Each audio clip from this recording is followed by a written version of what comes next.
मैं सावित्रीबाई फूले बोल रही हूँ। हाँ, मैं सावित्रीबाई फूले बोल रही हूँ। मेरा जन्म 3 जनवरी 1831 को नायगांव, सतारा जिले, पुणे में हुआ था। मेरे माता पिता ने मेरा विवाह ज्योतिबा फूले जी के साथ किया। मुझे दलित उत्थान के लिए जाना जाता है, जबकि 18 वर्ष की आयु में ब्राह्मण समाज की एक लड़की काशीबाई जो विधवा हो गई थी, उसी के रिश्तेदार ने अनैतिक संबंध बनाकर जब उसको गर्भवती कर दिया तो वो आत्महत्या करने के लिए कुएं में डूबकर मरने जा रही थी। ज्योतिबा फूले जी ने जब उसे देखा तो उन्होंने काशीबाई को रोका कि किसी भी समस्या का हल आत्महत्या नहीं होता है। वो काशीबाई को, जो कि ब्राह्मण समाज की थी, अपने घर पर लेके आते हैं और मुझे कहते हैं कि सावित्रीबाई फूले ये गर्भ से हैं और इनको हमने अपने घर पे रखना है और इनकी प्रसूति यही करानी है। मेरा सर ज्योतिबा फूले जी के सामने नतमस्तक हुआ और हमने उनकी प्रसूति कराई, जिससे पुत्र जन्म हुआ, जिसका नाम यशवंत राय रखा गया। हमने उसको अपना दत्तक पुत्र बनाया। तो बताइए हम कहां से सिर्फ दलित के उत्थान के लिए बने हैं? साथियों, भाइयों बहनों, ये वो जमाना था जब विधवा औरतों को केश रखने का अधिकार नहीं था। तब मेरे पति ज्योतिबा फूले जी ने नाइयों से अपील करी कि तुम क्यों जाते हो विधवाओं के केश काटने, तुम रोक दीजिएगा इस प्रथा को। और नाई समाज ने, नाइयों ने इसको माना और किसी भी विधवा का केश नहीं काटा। तब ये प्रथा बनी। मेरे पति ज्योतिबा फूले जी एक कंस्ट्रक्शन कंपनी चलाते थे जो PCCI थी। इस कंपनी ने छत्रपति शिवाजी टर्मिनल, जो आज BT स्टेशन के नाम से जाना जाता है, टाइम्स ऑफ इंडिया की बिल्डिंग, बड़ौदा के नरेश का महल, पुल और सड़कें बनवाई। हमारी कंपनी का टर्नओवर उस समय वार्षिक 21,000 करोड़ रुपए था और जमशेदपुर टाटा का 2,000 करोड़ था। लेकिन आज टाटा ऊंचाइयों पर है और PCCI पता नहीं कहां है।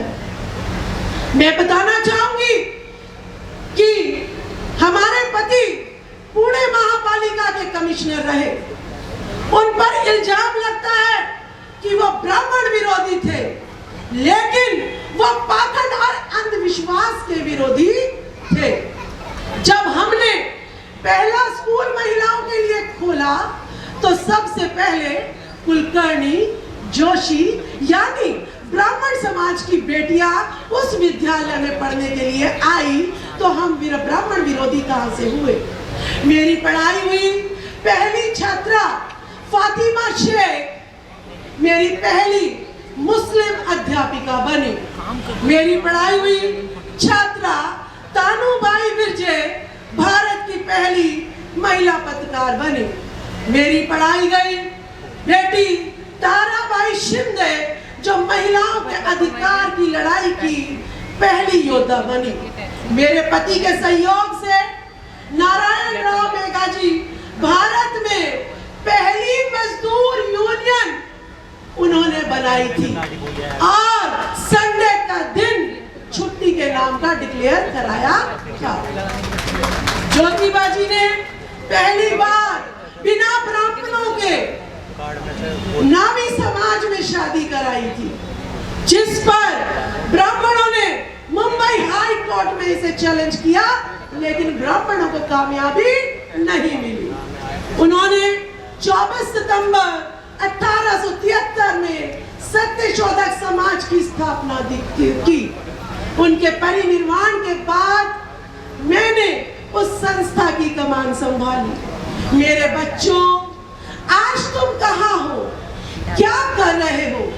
मेरे साथ तो मनुवादियों ने सिर्फ साड़ी पर गोबर और कीचड़ ही फेंका था, लेकिन आज कारगिल का योद्धा अपनी पति पत्नी की साड़ी को तन से बचा नहीं पाया और मनुवादियों ने उस साड़ी को खोल खोल के नगन कर हजारों लोगों के बीच में गली गली घुमाया। ऐ मेरे भारत के बच्चों, क्या दशा आपने कर दी है इस देश की, ये आप सोचिए कि कितना दुखदाई समय है और आप कहाँ मस्ती में मस्त हैं। भारत को स्वर्ण पदक दिलाने वाली हमारी खिलाड़ी, उनका भी मनुवादी गिद्ध शोषण कर रहा है और हमारा भारत कहाँ सोया पड़ा है। ये आपको सोचना पड़ेगा कि हमारी ज्योतिबा फूले जी की और मेरी क्रांति कहाँ चली गई, क्यों नहीं ये क्रांति आगे बढ़ी। पुणे के प्लेग में जब प्लेग की महामारी फैल गई थी, गायकवाड़ विद्यार्थी का सारा परिवार मर गया, तब मैंने उसको अपनी पीठ पर बांधकर उसका इलाज किया। वो तो बच गया, लेकिन मैं अपने जीवन से हाथ धो बैठी। आज स्कूलों में बच्चा पढ़ाई तो दूर की बात, घड़े को अगर हाथ लगाता है पानी के घड़े को तो उसको मार दिया जाता है। मूंछ रखने पर हत्या कर दी जाती है। अगर आप घोड़े पे चढ़ रहे हो तो आपके साथ मारपीट की जाती है। बड़ी गाड़ियों में घूमते हो तो गुंडागर्दी की जाती है। शिक्षा को इतना महंगा कर दिया और कमर्शलाइज कर दिया है कि हमने जिस शिक्षा के रास्ते खोले थे वो रास्ते आज इतने महंगे हो गए हैं कि गरीब का बच्चा पढ़ाई नहीं कर सकता। मैं सावित्रीबाई फूले बोल रही हूँ। हमने जो प्रथम स्कूल खोला था वो आज खंडर है, लेकिन उसके सामने जो गणेश का मंदिर बनाया है वो सोने से बना हुआ है। तो आप मंदिर बनाएंगे कि स्कूल बनाएंगे, ये आपको सोचना पड़ेगा। हम पति पत्नी ने सारा जीवन खत्म कर दिया।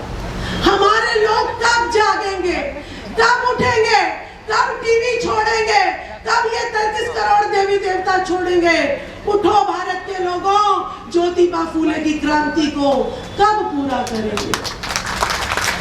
मेरे पति को जब दाएं हाथ में लकवा मार गया, उन्होंने बाएं हाथ से आपके लिए गुलामगिरी लिखी ताकि आप उनकी गुलामगिरी पढ़कर अपनी गुलामी की जंजीरें तोड़कर और शासन और प्रशासन में बैठ सके। किसानों के लिए आपने देखा कि हजारों किसान मर गए, उन पर सरकार ने गाड़ियां चलवा दी, लेकिन कि ज्योतिबा फूले जी ने किसान का कोड़ा लिखकर उनके दुखों का कारण और निवारण उसमें लिख दिया। लेकिन मेरे बच्चों बताइए, किस किस ने गुलामगिरी पढ़ी, किस किस ने किसान का कोड़ा पढ़ा? जिसने पढ़ा वो ही सिर्फ अपनी समस्याओं का हल कर सकता है, बाकी तो अंधकार में जी रहे हैं। भारत को एक ही रत्न आज तक मिला है जो कि डॉक्टर B.R. अम्बेडकर जी है, जिन्हें विश्व रत्न भी कहा जाता है। ज्योतिबा फूले के पथ परिवर्तक बने डॉक्टर भीमराव अंबेडकर ने शिक्षा, सामाजिक, राजनीतिक और आर्थिक संपन्नता के लिए RBI बैंक की स्थापना की थी। बताइए, क्या आप में से किसी ने कोई बैंक की स्थापना की है? नहीं। तो आप चिंता नहीं कीजिएगा, आपके लिए Buddha bank of India BBI Bharat के लिए काम करेगा और अपने लोगों के लिए काम करेगा, यहाँ के 90% शोषित वर्ग के लिए काम करेगा। हमारे राष्ट्रीय अध्यक्ष सत्यशोधक समाज के एडवोकेट ओम प्रकाश मौर्य जी, ये भी ज्योतिबा फूले के कदमों पे चले। इन्होंने अपनी भरी सभा में शादी में हंगामा किया, ये 3 ब्राह्मण यहाँ से निकल जाएं, हम ब्राह्मणों से शादी नहीं कराएंगे, हम अपना ब्याह खुद कराएंगे। ऐसी मिसाल इन्होंने अपनी शादी में दी। इन्होंने अपनी पत्नी जो कि 12वीं पास करके आई थी, उनका BCom, MCom, LLB, LLM, PhD law से कराई और वो 2004 में बार एसोसिएशन की फर्स्ट महाराष्ट्र लेडी चेयरमैन बनी। इतना ही नहीं, आपका बेटा एलएलएम, पीएचडी संविधान से किया, आपकी पुत्रवधू ने एलएलएम, पीएचडी प्रॉपर्टी लॉ से करी, बड़ी बेटी ने पीएचडी केमिस्ट्री से करी, छोटी बेटी ने पीएचडी स्पोर्ट्स से करी। तो यानी महिलाओं के लिए हायर एजुकेशन का दरवाजा आपने खोला। 35 सालों से सावित्रीबाई फुले ट्रस्ट के भी आप सदस्य रहे और दुनिया भर में 109 संस्थाओं के आप जो है सदस्य बने, पदाधिकारी बने। माननीय राजकुमार सैनी जी, ये वही सावित्रीबाई फुले ट्रस्ट है जब 2015 में शिक्षा के लिए लड़ती हुई मैं इस संस्था में आई थी और मैंने ढूंढ रही थी कि कोई एक ऐसा शेर आदमी हो मिले मुझे जो एक बार जिसने जो कह दिया उसी रास्ते पे चले, रास्ता ना बदले सत्ता के लालच में या धन के लालच में। वो राजकुमार सैनी जी मुझे मिले और मैंने उनके लिए सरकारी नौकरी छोड़कर राजनीति में और सामाजिक संगठनों से जुड़ना शुरू किया और ज्योतिबा फूले, सावित्रीबाई फूले, साहू जी महाराज, डॉक्टर भीमराव अंबेडकर, इन सब के बारे में मैंने पढ़ा। मुझे लगा कि मैंने एमएससी बीएड तो कर ली, लेकिन उन्होंने लिखा था मनुवादियों ने, मैंने पढ़ लिया, लेकिन सच्चा इतिहास मेरे इन लोगों ने, मेरे इन भारत के रत्नों ने मुझे पढ़ाया। मैं इनका बहुत बहुत आभार प्रकट करती हूँ, बहुत बहुत धन्यवाद करती हूँ।